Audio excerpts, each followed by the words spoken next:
ఈరోజు మనం చెప్పుకోబోయే పాఠం విశ్వాసం. విశ్వాసం అంటే నమ్మకం.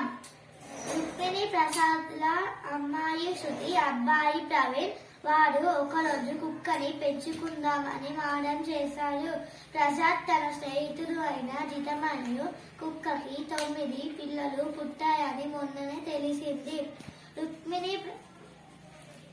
రుక్మిణి ప్రసాద్ల అమ్మాయి పేరు శృతి.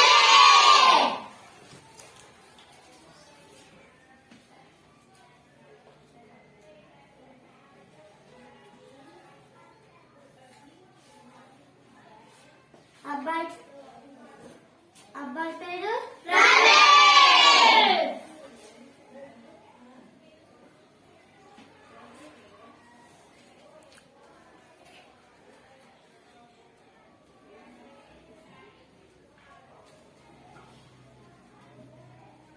వారు ఏం పెంచుకుందామని మారం చేశారు?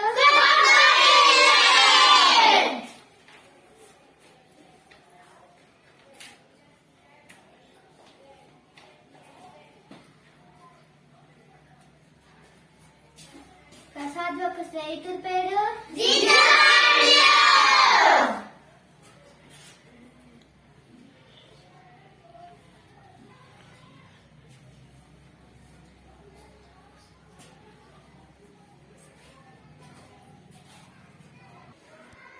మారం చేయుట అంటే పిల్లలు చేసే మంకు పట్టు.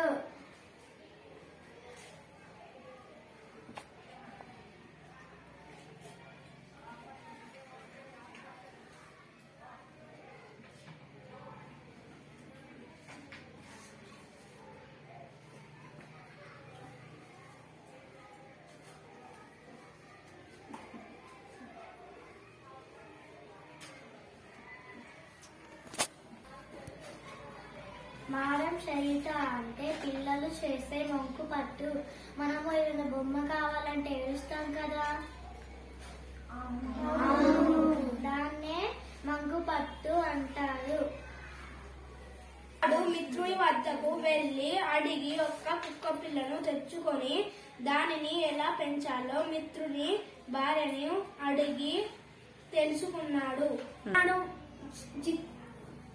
మిత్రుడి వద్దకు వెళ్లి ఏమి తెచ్చాడు? ప్రసాద్ స్నేహితుడు పేరు ఏమిటి? తెచ్చిన కుక్క పిల్లలకు ఇవ్వగానే వారు దానికి నిమ్మి అనే పేరు పెట్టారు. రుక్మిణి రోజు పొద్దున్నే దానికి స్నానం చేయించి ఇడ్లీ పాలు పెడుతూ ఉండేది.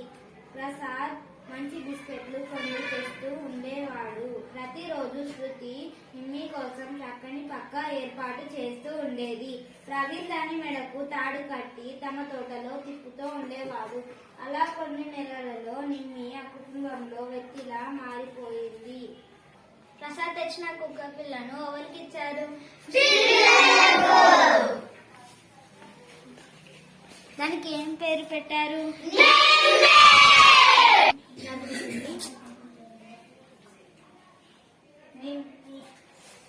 స్నానం చేయించి పొద్దున్నే ఇడ్లీ పాలు పెట్టేవారు. రవి శృతి ఏం చేసేవారు?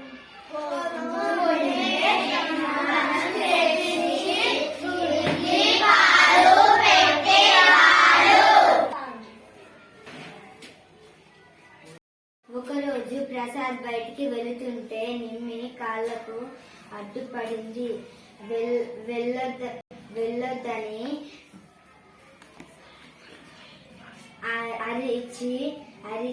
అరిచి ప్రసాద్ పాయింట్ పట్టుకొని వెనక్కి లాగింది. ప్రసాద్ తన భార్యను పిలిచి, ఏంటి ఈరోజు నిమ్మి ఇలా ప్రవర్తిస్తుంది, లోపలికి తీసుకెళ్ళు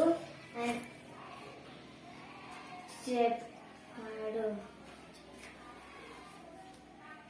ప్రసాద్ బయటికి వెళ్తుంటే నిమ్మి ఏం చేసింది?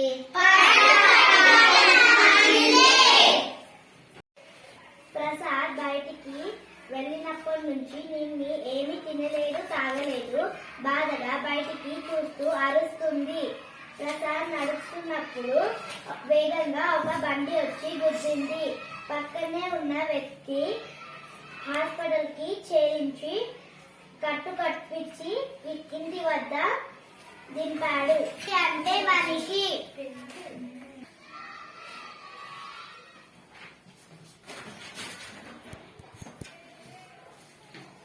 నిమ్మి విశ్వాసానికి ప్రసాదుని శృతి రోజు ఇంటిలోకి వస్తున్న దొంగలను గమనించి నిమ్మి వారిపై పోట్లాడింది. ఆ దొంగలు ఒక కర్రను దానిపై విసరగా దానికి గాయం అయ్యింది. అయినా ఆ బాధను ఓర్చుకొని మరి వారిని తరిమేసింది. ప్రసాద్ వాళ్ళ ఇంటికి ఒకసారి దొంగలు వచ్చారు. నిమ్మి వారిపై పోట్లాడింది. ఆ దొంగలు నిమ్మిపై కర్రను విసిరారు. ప్రసాద్ వాళ్ళ ఇంటికి ఎవరు వచ్చారు? నిమ్మి ఏం చేసింది? దొంగలు ఏం చేశారు? మీ కాలుకి ఏమైంది?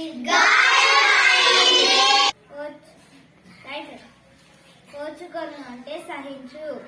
ఇంటిలోకి వస్తున్న దొంగలను గమనించి నిమ్మి వారిపై పోట్లాడింది. ఆ దొంగలు ఒక కర్రను దానిపై విసరగా దానికి గాయం అయ్యింది. అయినా ఆ బాధను ఓర్చుకొని మరి వారిని తరిమేసింది. నిమ్మి ఏం చేసింది?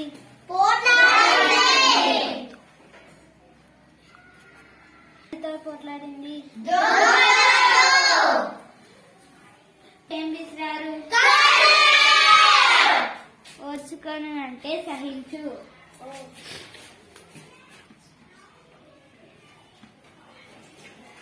ఓర్చుకొను అంటే సహించు.